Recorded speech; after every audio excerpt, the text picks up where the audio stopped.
I warmly welcome Jozefina Komporaly.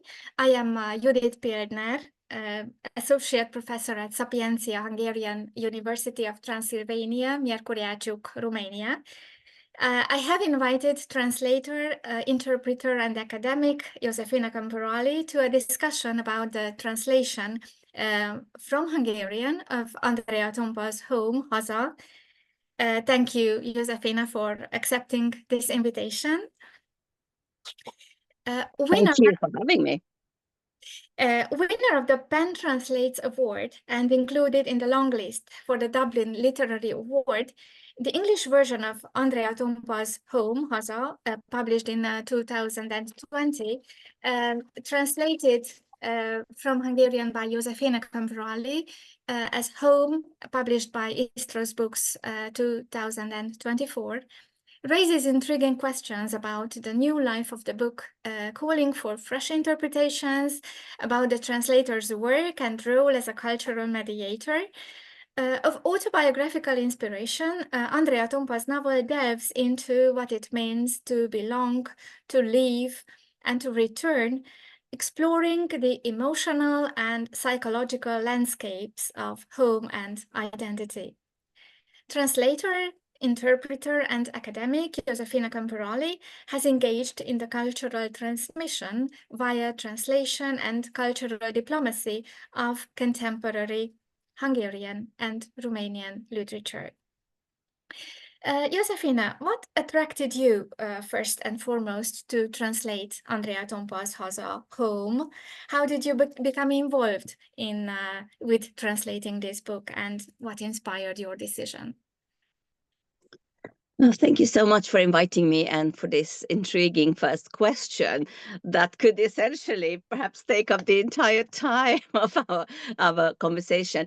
Well, I'd say above all that I've been following Andrea Tompa's work for a very long time, even before she started writing fiction. And we share an interest, of course, in theatre and performance.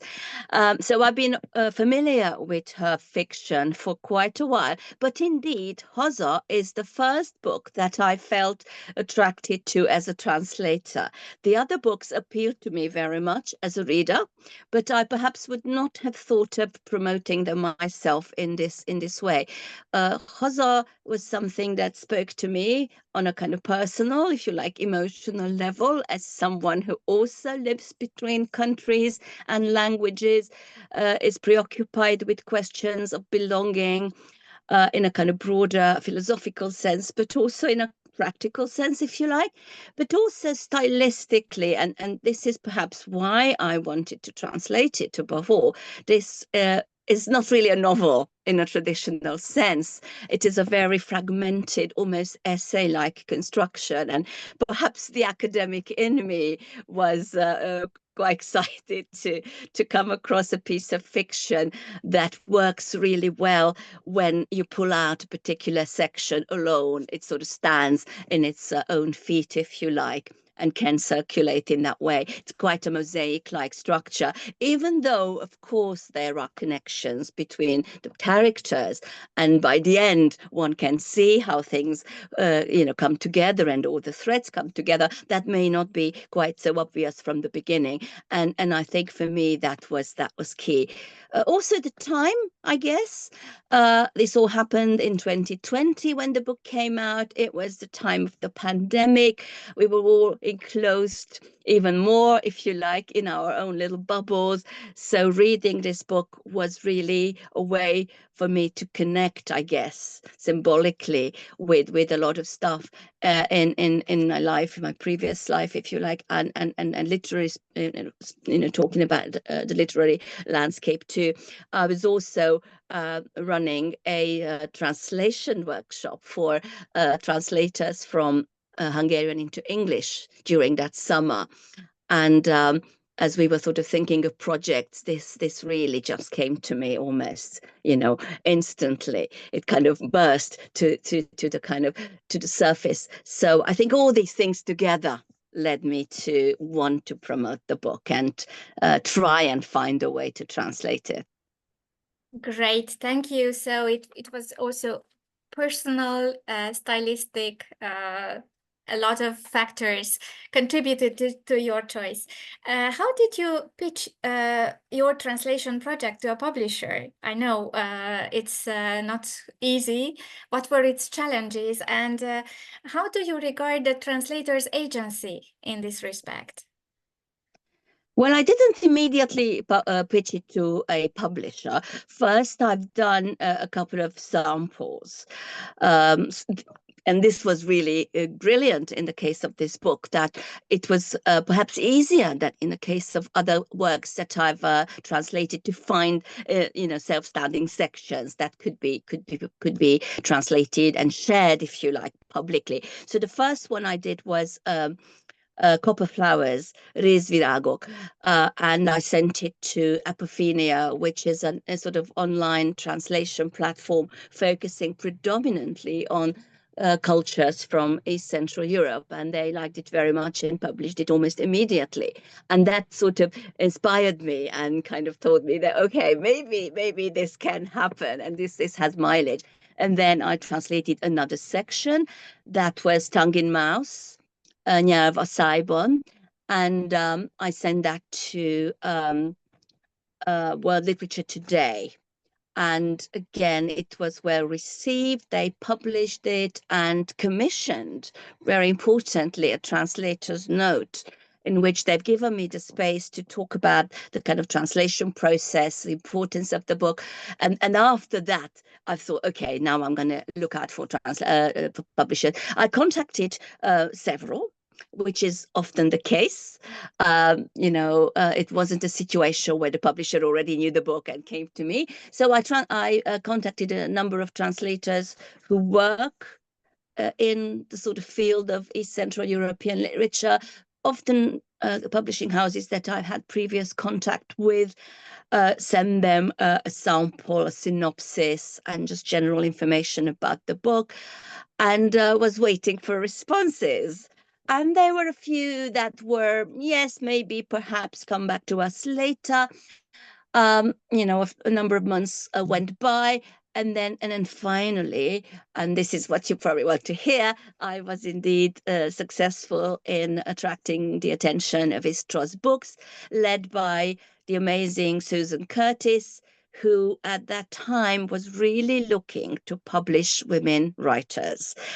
This was also the first Hungarian book they published, and it still is the only Hungarian book they published to date. So in that way, they were opening up, if you like, a new avenue. And I think she simply liked the sample and was interested by, I think, Andrea's profile and Andrea's politics as a woman writer and a kind of an outspoken figure.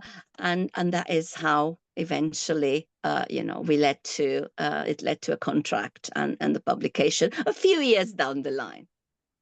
This is amazing, an amazing success, and it must have been a gradual process, but finally it came out really, really successful. How did you cooperate with the author, Andrea Tompa? Did you make any preliminary decisions together about the translation? Well, we kept in touch throughout. And the irony is that we actually have never met before, which is hard to believe because we are more or less the same age and have lived in the same city, although not at the same time. And yes, I suppose our connection was virtual previous to this. We didn't really come up with any kind of preliminary agreements, but as and when I had questions, I contacted her, and I don't want to preempt some of my answers because I know that we're going to talk about the title and so on. So there were a few things that we did discuss further down the line, and where indeed Andrea had a very strong vision and perspective that we took into account. I should also say here that in addition, of course, to keeping a close contact with the writer, it's very important in the case of publication, certainly into English, but probably other languages too, to keep in touch with the publisher and their expectations, their standards, their requirements, because otherwise you might find yourself in the position that you need to make alterations. So there are a number of perspectives, I suppose, and philosophies that have to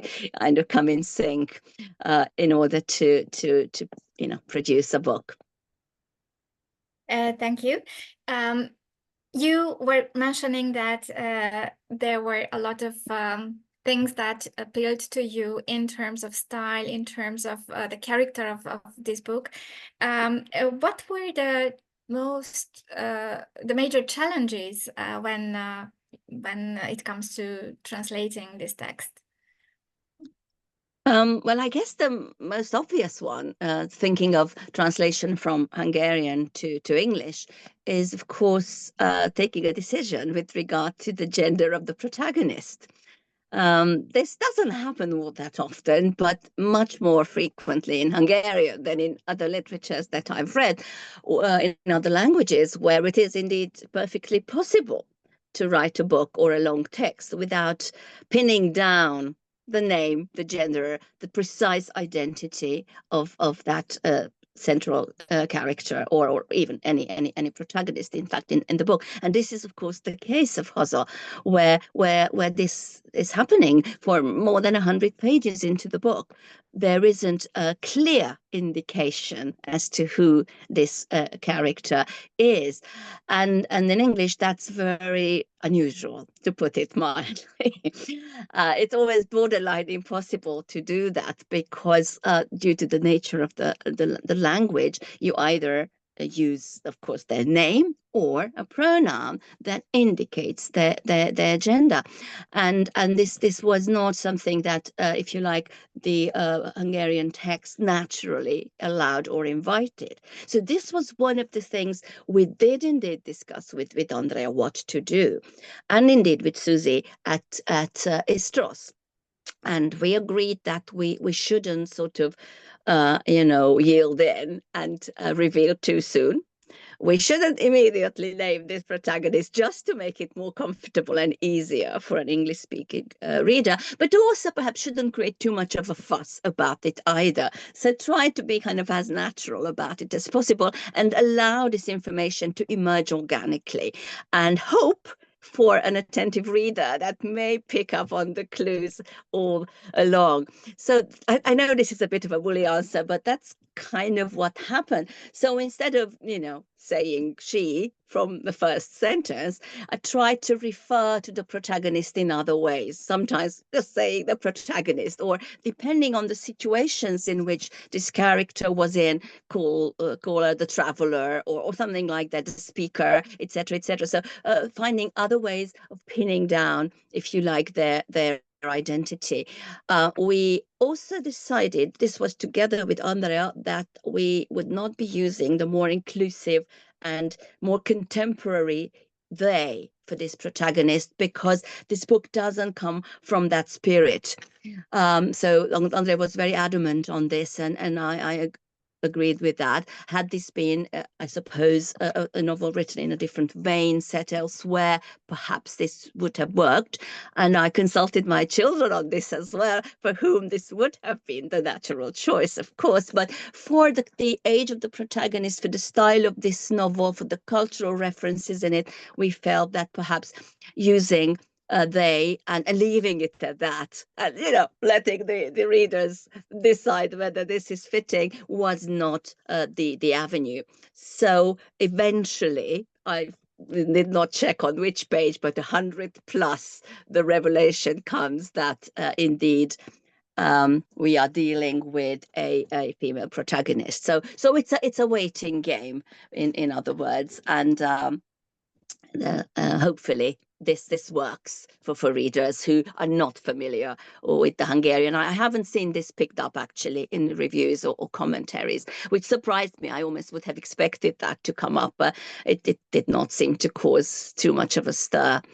But yeah, so this was definitely a conversation that we've had and agreed on it eventually. Yes, this is very exciting also for the Hungarian reader. So even the Hungarian reader cannot decide upon the gender of the protagonist. And so indeed, this our protagonist, as we can find in your translation, it's really it offers us a very, very opportune solution for this situation. I was wondering about the title, given the subtle differences between the Hungarian Haza and the English home. What choices did you weigh when translating the title of the novel? I'll answer it in a second. Just because I'm on my mobile, I need to probably plug it in before I'm gonna be kicked out. 1 second, please.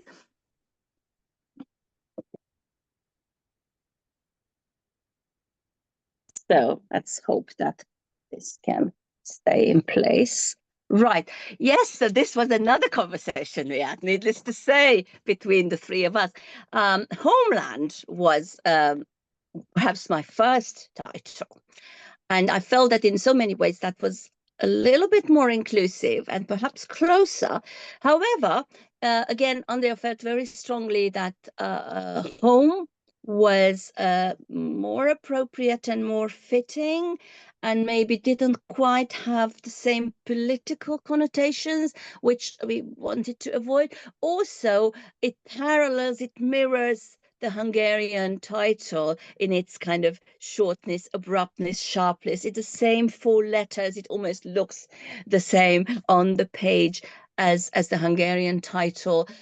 Also, it was perhaps a bit less frequently used as the title of other books, films, cultural outputs, and that is also an important decision, in choosing titles of works that hopefully are circulating internationally. The avoidance of perhaps using, the exact same title that perhaps readers might be familiar with from elsewhere. So yes, I was mindful that perhaps home does not include absolutely every single connotation that Haza has, but felt that this was a sensible, reasonable choice that nonetheless does justice to the book.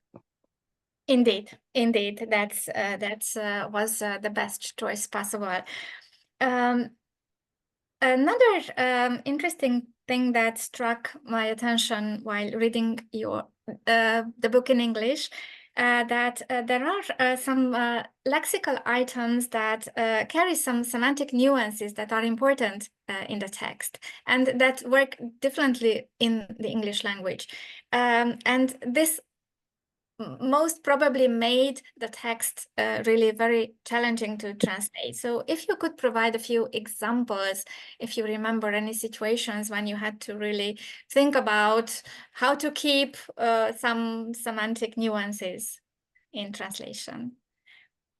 Sure, I think this is one of the most exciting things in translation. And funnily enough, these are the ones that you sometimes forget. And when you're asked to talk about them a few years down the line, you really have to conjure up what happened and how you've actually dealt with them at the time. And I should say more generally, not just about this particular translation, that this is the space where perhaps different translators would choose entirely different solutions. And again, I think that's the beauty of it. And this is probably why some books are translated multiple times, often in a short span of time, because a different translator may feel that they can approach that particular situation more creatively, or just simply more in sync with their kind of approach to language. So yeah, with me and this particular challenge, there were definitely a few, and some I definitely discussed with Andrea in advance, and others perhaps not. And they were accepted by her. One I did discuss with her, and I'll start with that, is one of the titles of the chapters, PM, az utolsó arcváltás.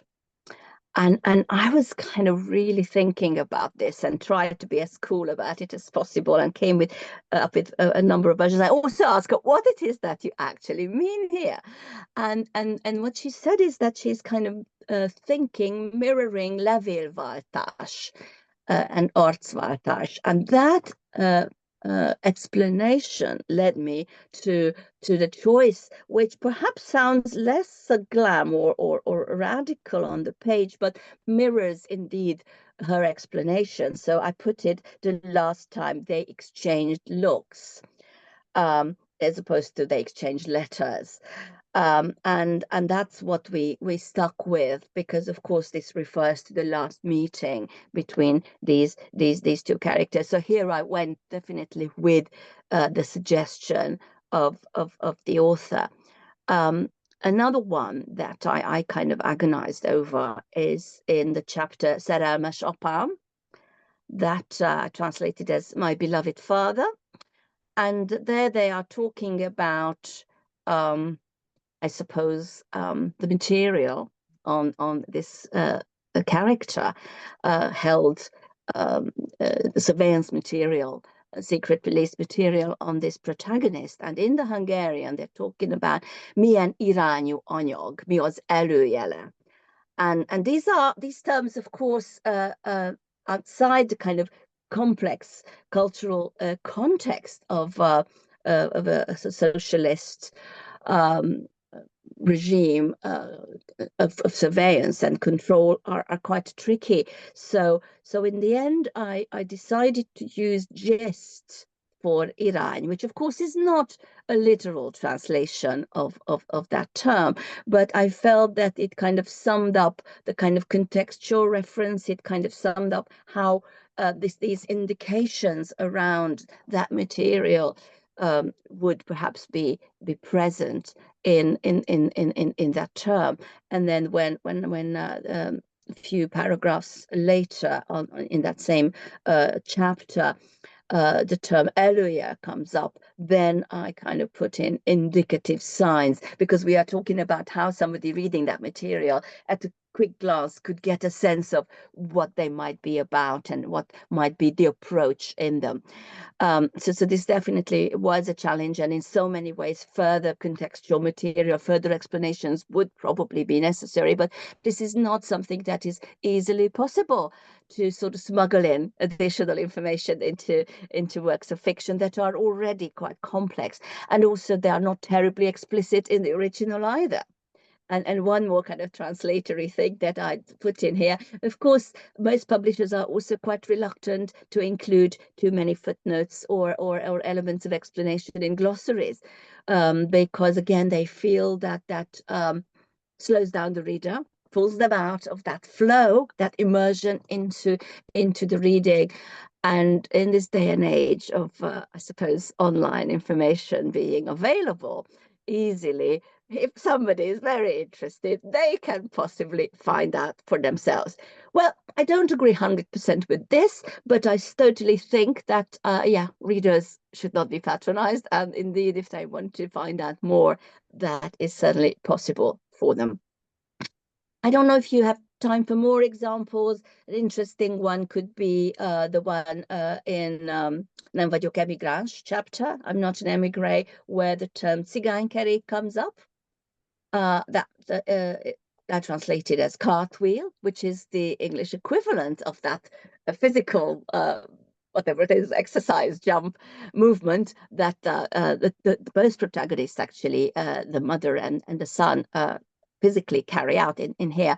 But of course, in the Hungarian, cigány means gypsy, and there is a riffing on that particular connotation in the text, which could not be included in the English term cartwheel. So I kind of opened it up and put in essentially an additional explanation, and could even try and find it, what I've done exactly here. Hold on a second, let me see what I've done here exactly.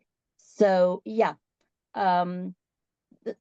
they both do cartwheels. They talk about how the mother can still do cartwheels and has taught the son. Why are cartwheels called gypsy wheels in their mother tongue? He adds, somewhat surprised, frowning as if this was a dirty word. He's 10. Gypsies didn't have wheels, she explains. They didn't have all 4 wheels, the son snaps, without missing a beat. So in Hungarian, this reads, hold on. Cigánykerekezni még tud és szeret is, a fiú megtanál, miért cigány, kérdezi a fiú, homlokát ráncolva, mintha valami csúnya szót hallott volna, 10 éves.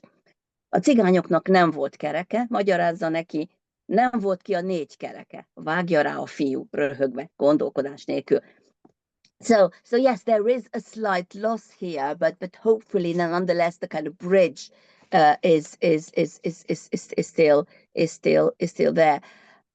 Yeah, there are a number of other situations like that where I suppose I had to be inventive.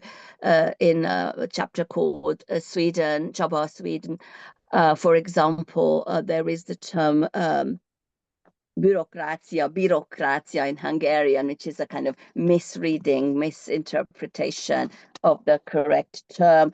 It talks about Sweden and the kind of complexities in day-to-day bureaucratic life. This particular protagonist, who is perhaps less educated than many of the other figures in the book, so it is a mispronunciation, misspelling of the correct word, which indicates indeed this kind of social gap, which in English would have been difficult to do. So what I've done here, I said, this country is a jungle of red tape.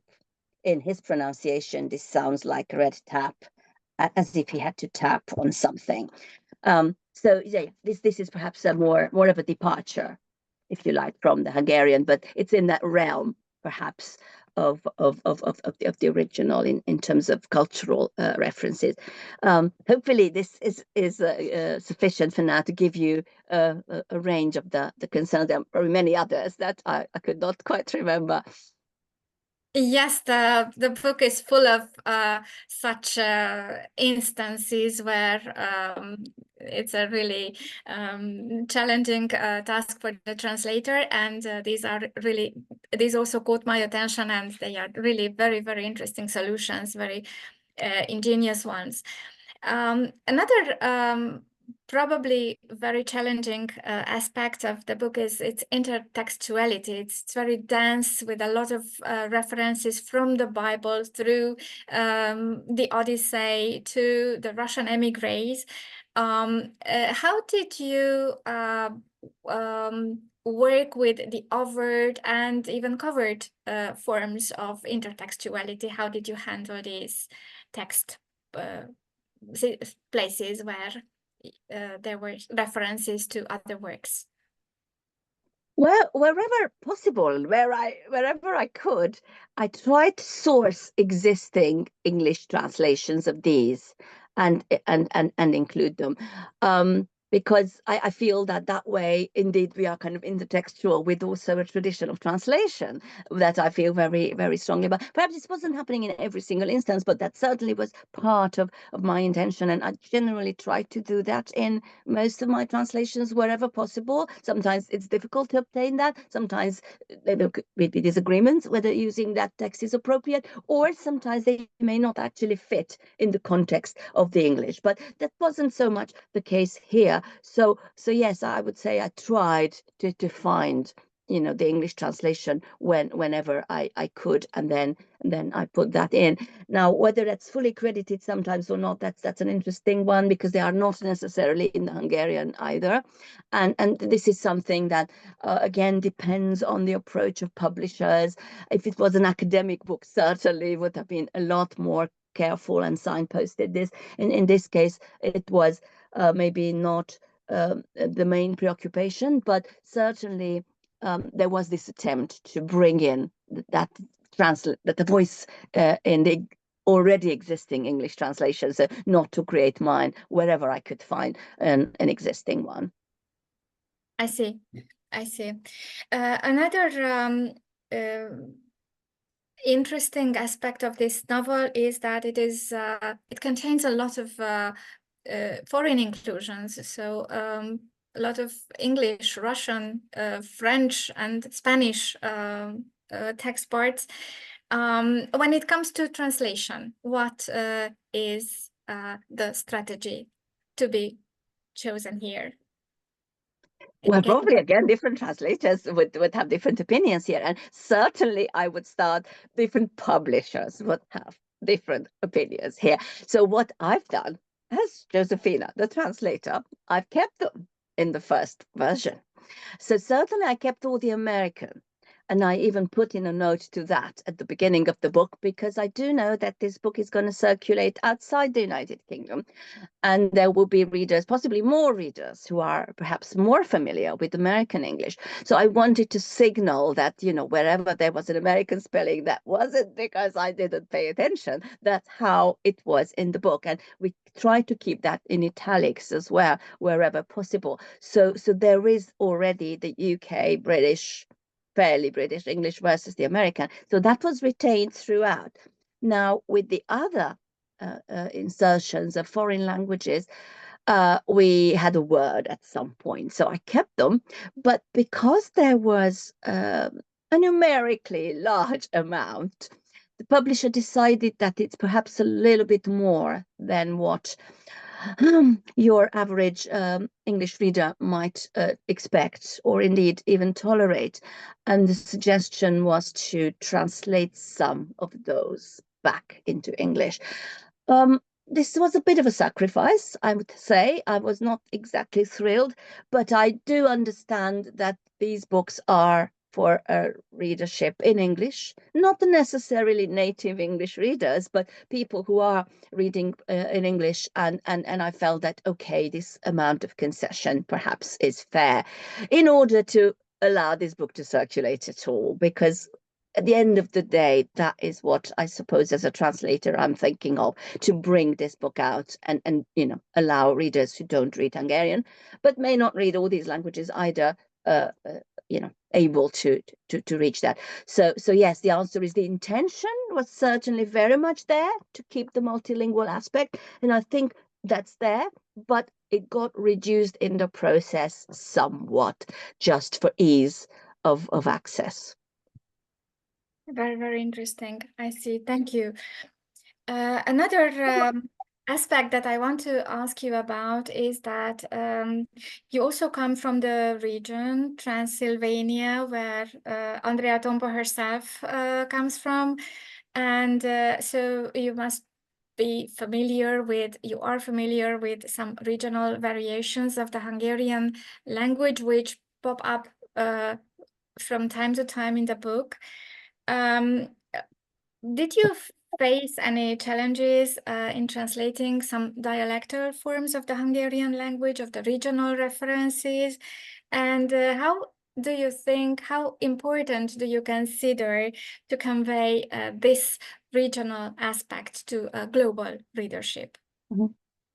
Thank you. Well, again, as a general philosophy, I think it is very important. However, I felt that in this book, this is a lot less prominent than in many of Andrea's other books, where this definitely is at the center, and the voice of the different protagonists really are constructed through these varieties. And in this one, perhaps this was less of an overall tone.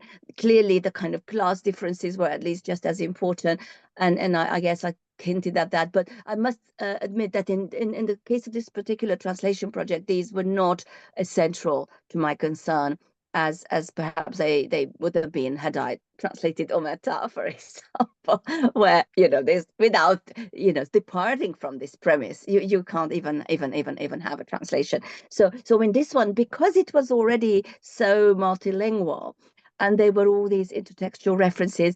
Again, this was a bit of a discussion with the publisher. We felt that we need to keep it real as well, so didn't go wild on this. Perhaps somebody else, or if I retranslated, I might have been a bit bolder.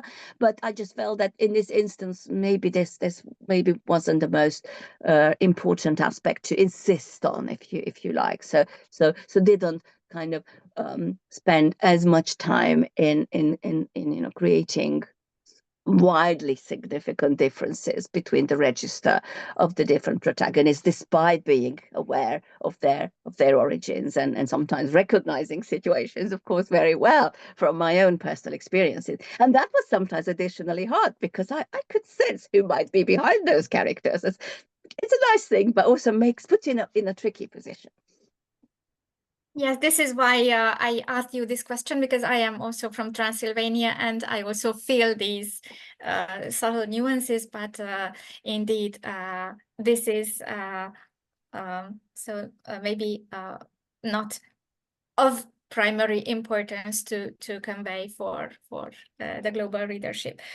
The English translation plays a significant role in making Andrea Tompa's work accessible on a global level, even facilitating its translation into other languages.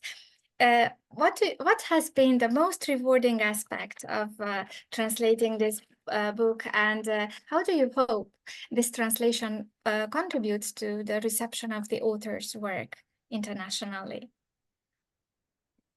Wow, indeed. Well, I guess, any translation into English indeed helps because whether we like it or not, it is a language spoken, read by, an incredible amount of people internationally, and indeed leads to work being discovered in other languages.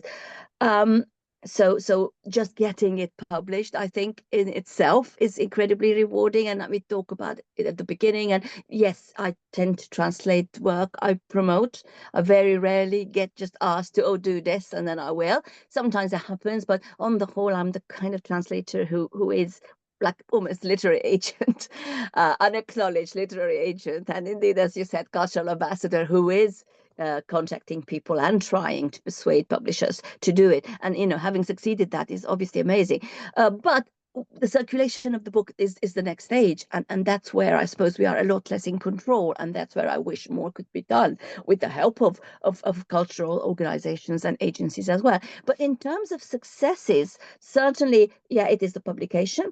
Then it is the book being invited in 2024, yes, I think I'm getting the year correct, to the European Literature Festival at the British Library here in London.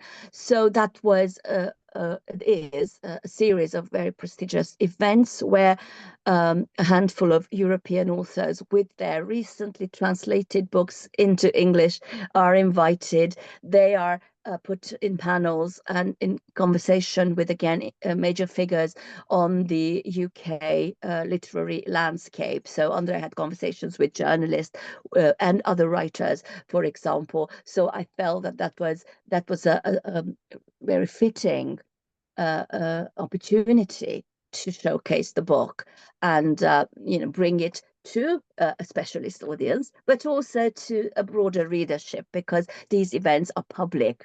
So in addition to obviously an invited group of journalists and literary people, there was a general audience, and there was, obviously opportunity to purchase a book, and Andrea could sign it and chat to readers. So, for example, that was very rewarding. The Dublin long list was also a nice recognition. Yes, we did not win, but I think the fact that the book was included and had the opportunity to be showcased through the Dublin Literary Award platform, I think helped again with the circulation. Certainly, the book again through our involvement with English Pen, who indeed subsidized the translation, and should say thank you to them on this occasion as well, was another opportunity, because again, it's a selection of works only that can get this award, and it is based on merit and it's based on applications up to a point. So again, it helped with the book entering, if you like, into a circuit, at least within the UK literary landscape. Again, obviously publications in journals subsequent to the book coming out helped as well. So I mentioned already that a few samples were published before. That was the first step. But even after the book came out, we got requests for samples to appear. So published an excerpt in Wasafiri, which is a publication edited from University of London College, Queen Mary. It's a magazine focusing on post-colonial and decolonial work primarily. and they really loved the piece and carried a section there.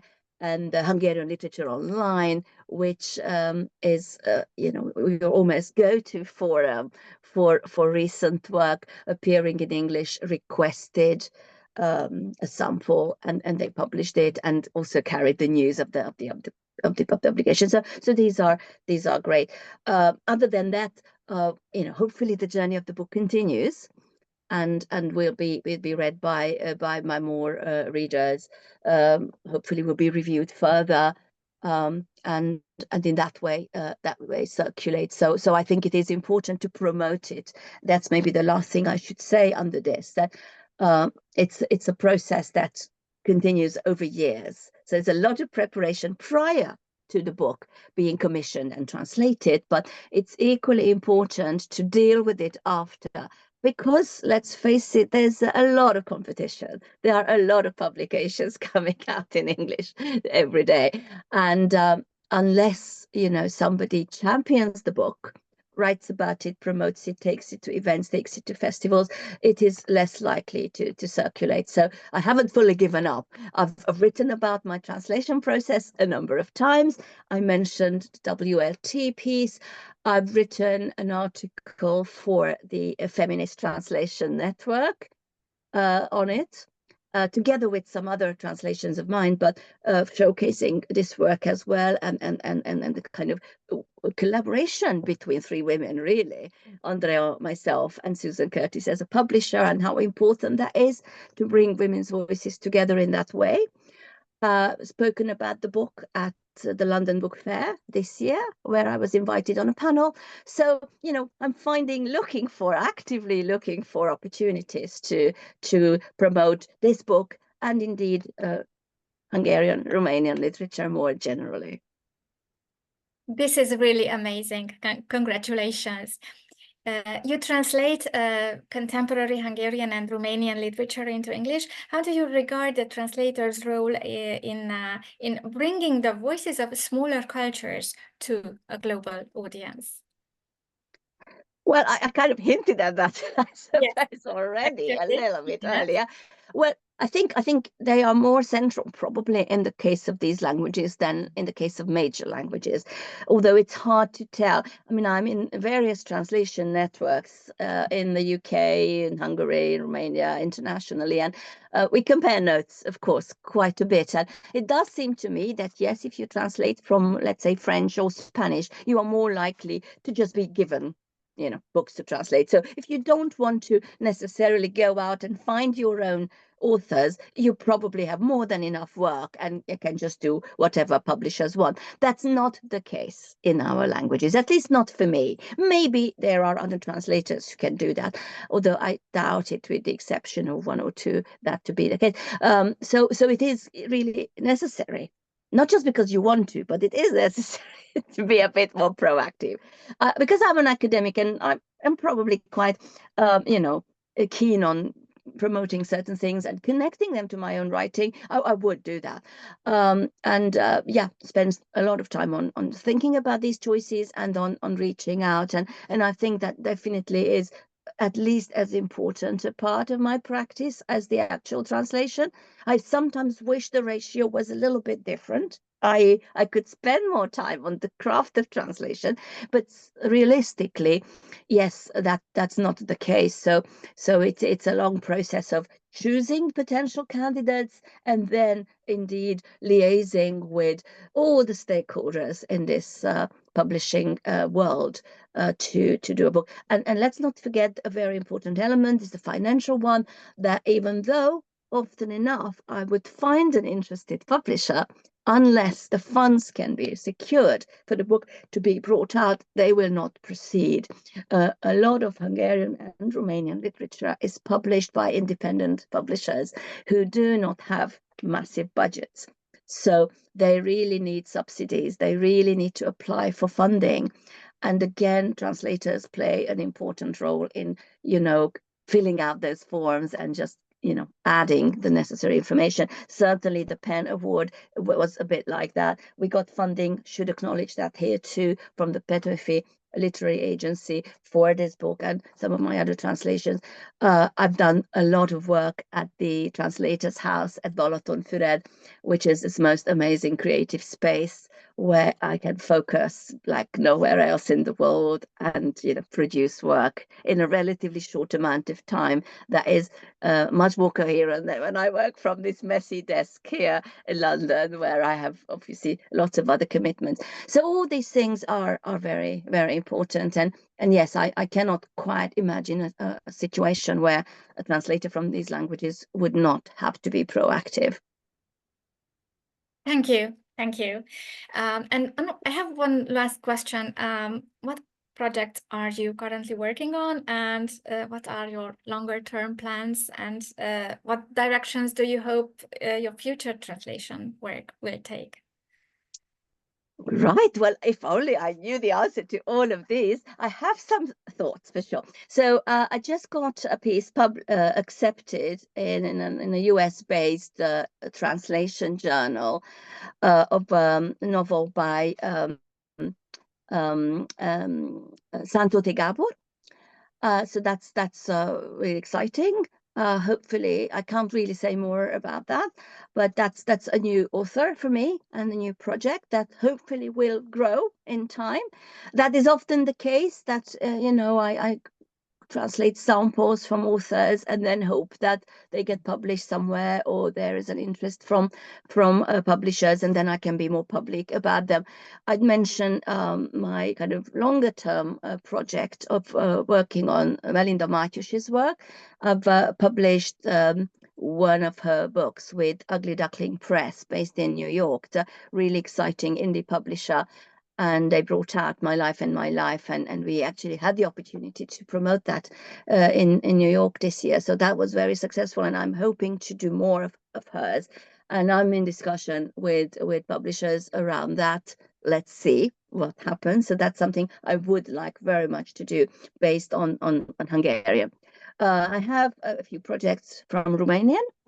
I can probably say that I am working on Alina Nelega's book, Ca și cum nu s-ar fi întâmplat nimic, which has been published in Hungarian and French to date, and Seagull Books has expressed a very firm interest in that, and in fact proposed a Romanian series to them. So I very much hope that will happen. Very slowly, needless to say. So it's not something that will occur overnight, but they have a series of various Eastern European literatures. The Hungarian series, of course, at Seagull is a great example for that. Andrea Tompa's book did not come out there. However, other books of hers have, translated by my colleague Bernard Adams. So I suggested a similar endeavor for Romanian, and they are interested in that. So hopefully that will happen. And then, of course, I have an ongoing theatre translation project because I'm a theatre academic, and I have a number of Romanian plays by women in the pipeline. My most recent translation is Alaska by Eliza Wilk, a fragment of which we managed to actually perform with my students earlier this year. And I've got the whole play translated now, and I have a few other works, and I would love to find again an interested publisher to bring out a collection of Romanian women's drama. And equally, I'm actively looking for interested participants to fund theatre showcases and events that would bring this work to life on stage. And again, I'm in conversations. Let's see if that will happen, because this is a difficult time. I don't want to sort of lower the note at the end of this conversation, which was so amazing, but I have to say that in the last 10 years that I've been dealing with translations, certainly, interest has gone up, but the possibility of making things happen perhaps gone the other direction. And right now, certainly, there is a lot of delay. There is a lot of let me think, I'll get back to you kind of response. So you need even more enthusiasm, in other words, and even more stamina to get things done. But these are my immediate plans that I can share. Thank you very much, and I wish you every success in your future translation projects and all these literary endeavors. Now, I would like to invite you to read a passage from the book in Andrea Tompa's Home in your translation. Thank you so much. Let me find it. I've been, again, thinking which one to choose for this. That is not too long. And I decided this one for a number of reasons that some of them are personal that I will not reveal, but also because I have never read this before in any kind of situation. A few others that I had, and maybe people may have come across those. So this is nice words, depleted world, which is szép szó, kiürült világ in Hungarian. So that's about halfway through the book.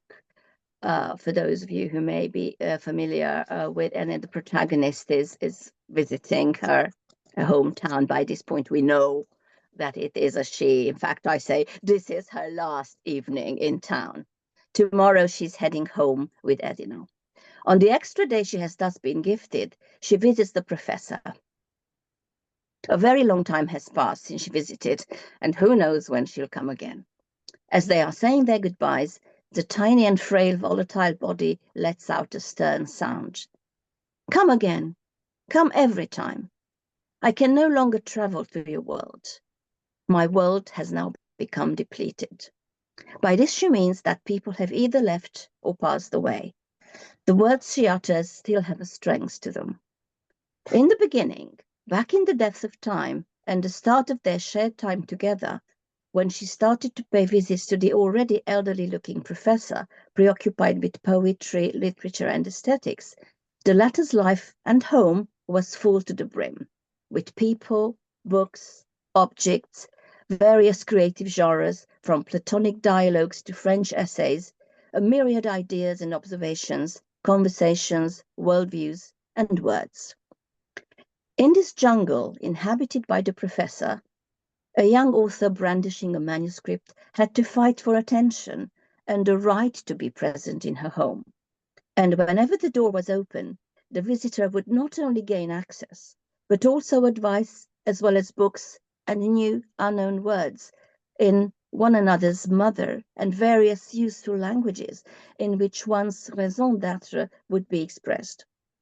Viewed from this smoke-filled room, the world opened up like a huge windswept ocean, looking dangerous, boundless, and desirable. A two-bedroom flat in the town centre, where everybody smoked and drank tea. They didn't drink alcohol. The words and books were intoxicating enough. Disciples, friends, acquaintances of acquaintances, young poets, emerging talents, quiet musicians, and glum philosophers, colleagues as well as men and women without any particular agenda would keep coming and going and just spend time at her place, sitting in silence. The professor, who wasn't affiliated to any educational establishment, right, this moved, hopefully you can still hear, would talk, read, comment on the manuscripts, correct, edit, recommend readings, and say unexpected and surprising things about the essence of poesis in a manner that wasn't taught at school. Just rearrange this. Most of the time, though, she urged people to just listen to words. Mothers in their private homes were jealous of this awkwardly dressed, unkempt woman, after whose words the youth writing poetry in secret were continuously yearning. She was someone uninterested in cooking, good food, festive and family dinners, who considered driving a waste of time as it hindered thinking, and who never went on excursions because she solely lived among her books. In essence, she didn't do anything with her hands except for typing. Regarding childbirth, she declared that this was most suited to others, those women who were able to find fathers for their children, but she was unable to choose the right father of several options and divorced all three candidates, and by now was thankfully past the age when she'd have to take such decisions. My name may well be Eve, but that doesn't mean that I have to give birth. After all, I'm not the first woman. We won't die out without my contribution. She'd much rather ply other people's children with words, and as soon as they have taken a stance regarding light versus dark, good versus bad, and have read their first Tolstoy, her door was open to them. She didn't send the professor her first book. She did send the professor her first book, and then the second, but they hadn't met for years. She left, and for a long time didn't look back. Now she's hesitantly preparing for the visit, somewhat scared of having to return to the past, to something that is behind her, but not in her, as if she had fallen out of this past, by way of a window. She sees something, and with that, she went out into the world. Now she feels guilty. Edina told her that the professor had read her book and would welcome a visit. Back in the day, when she was still writing, Edina was also among the regular visitors.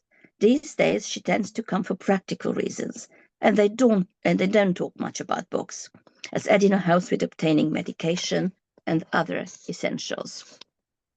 Now it feels as if she was coming again to see the professor with her manuscript and treat her like a judge, as in the olden days when the magnetic power of words was just beginning to dawn on her.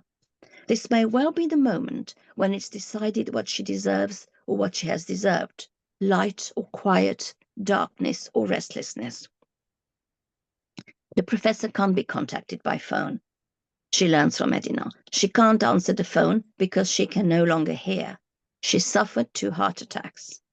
When they meet, the professor hugs her, almost needing to grab hold of her in order to reach up. She has become so tiny, as if they swapped places, or heads rather. Now she is a head taller. Your father had the same smile, the professor observes, when the unexpected guest arrives. The professor used to know her father well, but they don't talk about him. After all, her father had also fallen out of the world without saying a word. The church worker delivers the professor's lunch just as she's standing at the door, welcoming her guest. Their short meeting barely lasts for 2 hours, and time is passing swiftly.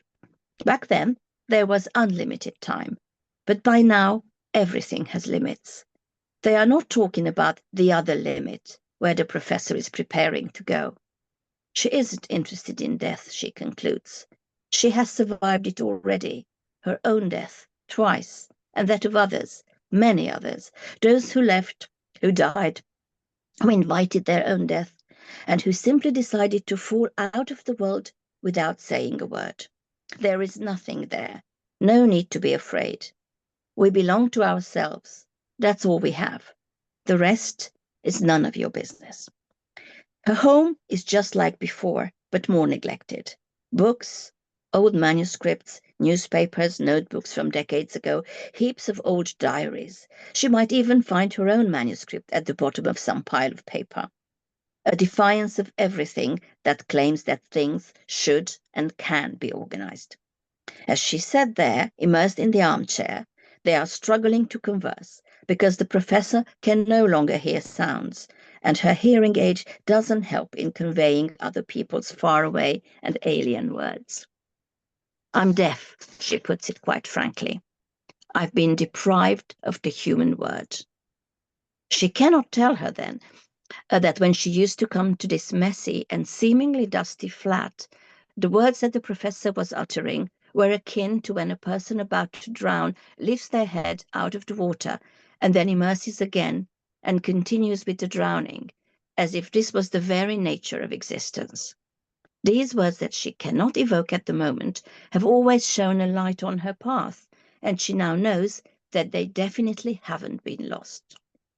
During the 2 hours she sat in the armchair, they talk about everything, things she has heard many times, but the professor's conversation has become a one-way street, like old age itself. She talks about fleeing as a child, denunciations, home searches, snitches. She mentions book titles and authors, husbands and former friends, people who are deceased, committed suicide or emigrated, as well as people who vanished from her life without a trace, without as much as saying goodbye. You too, she adds dryly. There is no time for ornate, elaborate stories. Time is fragmented. Nothing can be weaved into a coherent plotline, saying that the exchange of words has also faltered. She has shared out her own story among those who used to visit her. Her secret police file that she received a few years ago is stacked away behind her bed, its pages jammed into a large bag, catching dust. She is complaining about the missing years. 12 years are missing before it continues again. She wasn't disappointed with anyone, she adds, as she's leafing it through. What a pig he was. And yet I even went to bed with him. She cries out and closes the folder. Never mind. Every sentence is a new turn in the jumble of life, but the professor has already had an insight into every single bend. I shall be given a religious funeral, she laughs, adding, I. Behind all this, there is still a person standing among the shards of her own life's events, of which the lucky ones continue to cherish a small piece in their pockets. Did I mention the chestnut trees? She asks, sounding unsure. They are standing on the balcony, and the tiny and frail person is determined to light a cigarette. The strong and branchy chestnut tree reaches up to the windows and balconies and peeks into the world of the mortals. They look at the tree in silence, like people in need of acknowledging something more powerful than themselves. She made a vow a decade ago when they started to chop down the trees on her street, the large and shady chestnut trees stretching all the way to her third-floor flat and even beyond, that when they get to the last one, she'll follow suit and go, for good, from this world. She'll leave this town. But now there is only a single tree left from the original 8. I have been around for 80 years and haven't had a quiet moment, she observes, almost annoyed, while triumphantly pointing at the empty sky. She is living with the pressure in her chest, as if her ribcage had lost its elasticity and was unable to expand with the air that is being breathed in, as if something was compressing it. There is a cat sitting on my chest. They simply don't want to let me be, she continues, and mentions that she telephones the town hall every single day, despite making phone calls being so hellish. The device is whistling like hell, and she can't understand a word from what they say. She can't hear it. When they chop down the last chestnut tree, she'll be on her way too. The end. Which road? Which world? Even though this disorderly flat, with lunch delivered every day on behalf of the congregation and with a prospective religious funeral, is her final home, she has never thought of leaving anywhere. Where should I go with this many books? She asked, and with this concluded the discussion on leaving. She'd always welcome bunches of visitors and laugh at the dilettantes who were compensating for their lack of talent with diligence and payoffs, later starting fervent business enterprises and making lots of money.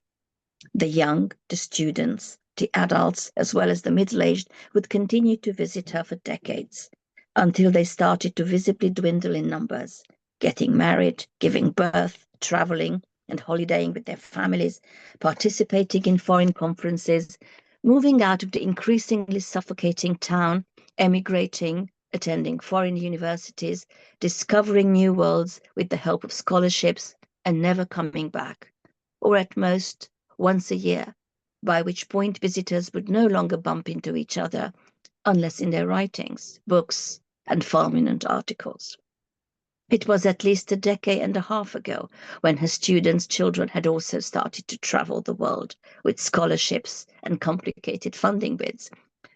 That was when she got an inkling of the imminent void.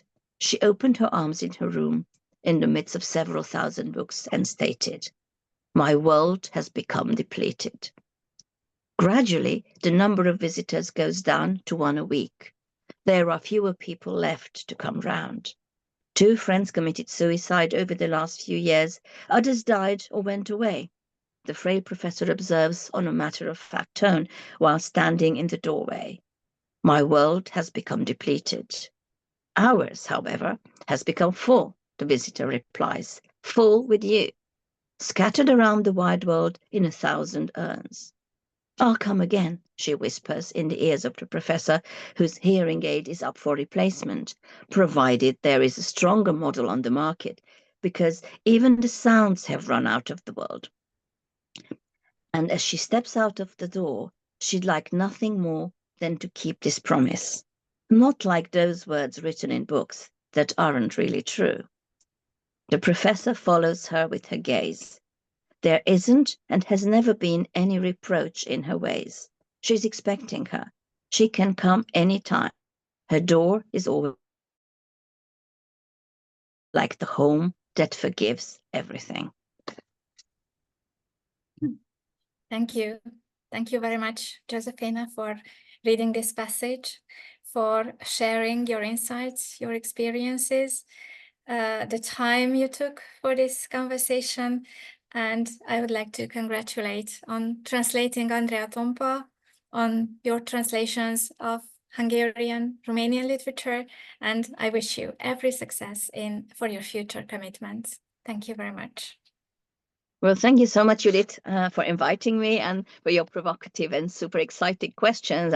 It was a pleasure talking to you and sharing some of my experiences. Thanks a lot.